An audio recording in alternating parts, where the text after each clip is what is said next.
వచ్చేసిందండి. Children Bible club లో మీరు ఎంజాయ్ చేయండి. సిబిసి మీకోసం వచ్చేసిందండి. చిల్డ్రన్ బైబిల్ క్లబ్ లో మీరు ఎంజాయ్ చేయండి.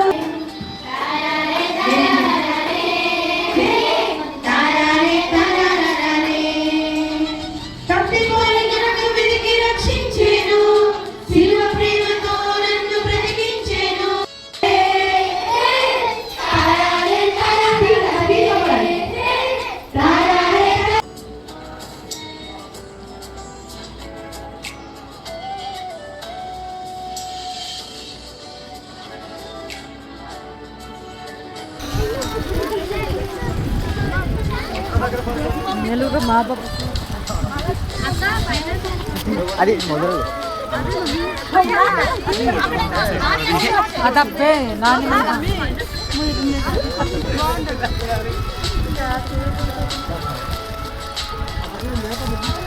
లేతగా ఉంది.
నవరాత్రి నవరాజులు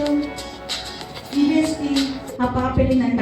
ఆ పాప వెళ్ళి ఆ ప్లేస్ గురించి చెప్తుంటే అన్ని మంచిగా నేర్చుకుందంట, పాటలు నేర్చుకుందంట, కథలు నేర్చుకుందంట, బుక్స్ ఇస్తే డ్రాయింగ్స్ అన్ని వేసిందంట.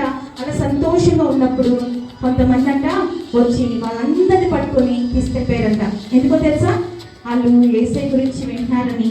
ఏసే మాటలు ఇక్కడ చెప్పకూడదు, ఏసయ్య ఎవరు దేవుడు కాదు అని చెప్పి ఏసై గురించి చెప్పలేకుండా వాళ్ళందరినీ ఏం చేశారు? పట్టుకుని జైలుకి తీసుకెళ్ళిపోయారంట. జైలుకి తీసుకెళ్ళిపోతే జైలు చిన్న పాప ఉందని చెప్పాను కదా, ఆ అమ్మాయి పేరు ఏంటంటే బ్లాండీనా. అలాగే ఆ బ్లాండీనా నేర్చుకున్న పాటలన్నీ ఆ చీకట్లో కూర్చుని పాటలన్నీ పాడుతుందంట. ఇప్పుడు మమ్మల్ని ఏం చేసేస్తారు, జైలు వేసేసి అని భయపడిపోతుంటే ఆ పాప అంటుందంట, ఏం భయపడుతూ మనకి ఏసై అన్నారు, మన పెద్దోళ్ళకి ధైర్యం చెప్తుందంట. ఏం చేసినా సరే ఏసయ్య నీ దేవుడు కాదని చెప్పు అంటే అందరు చెప్తారంట, కానీ ఆ అమ్మాయి మాత్రం చెప్పట్లేదంట. అయితే ఇంకా కోపం వచ్చేసిందంట. శిక్ష ఏంటి? చీకటి గదిలో పడేసి కొట్టారు. రెండోది ఎక్కడ తీసుకెళ్లారు? ఆమెకి ఏం చూపించారని చెప్పాను? క్రైస్తవులందరినీ శిక్షించే వాళ్ళని దగ్గర తీసుకెళ్లి ఆ అమ్మాయికి చూపించారు. చైర్లో కాలే చైర్లో కూర్చోబెట్టారు. సింహాల దగ్గర పడేసింది ఎన్నో శిక్ష? 4వ శిక్ష. 5వ శిక్ష ఈ అమ్మాయిని తీసుకెళ్ళి ఎద్దు తెలుసా మీకు? కోపంగా ఉన్న ఎద్దు దగ్గరికి తీసుకెళ్ళి ఈ అమ్మాయికి కాళ్ళు చేతులు అన్ని కట్టేసి మధ్యలో కర్రకు పెట్టేసి అక్కడ వదిలేశారండి. ఎంత శ్రమ వచ్చినా, ఎంతగా కొట్టినా, ఎంత ఏం చేసినా ఆ అమ్మాయి మాత్రం ఏం చేసింది? ఏసైనే నమ్ముకుంటారు, నాకు ఏసై అంటే ఇష్టం అని చెప్పిందంట. మరి మనం కూడా మనకి ఏదైనా వచ్చినప్పుడు మనం కూడా అలాగే నిలబడాలి. ఏసై కోసం చేస్తుంది.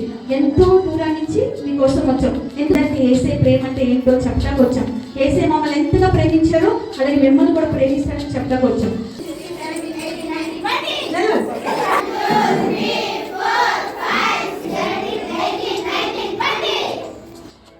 సిస్టర్ మీకు మీకు అందరికీ ప్రత్యేకమైనటువంటి ధన్యవాదాలు తెలియపరచుకుంటూ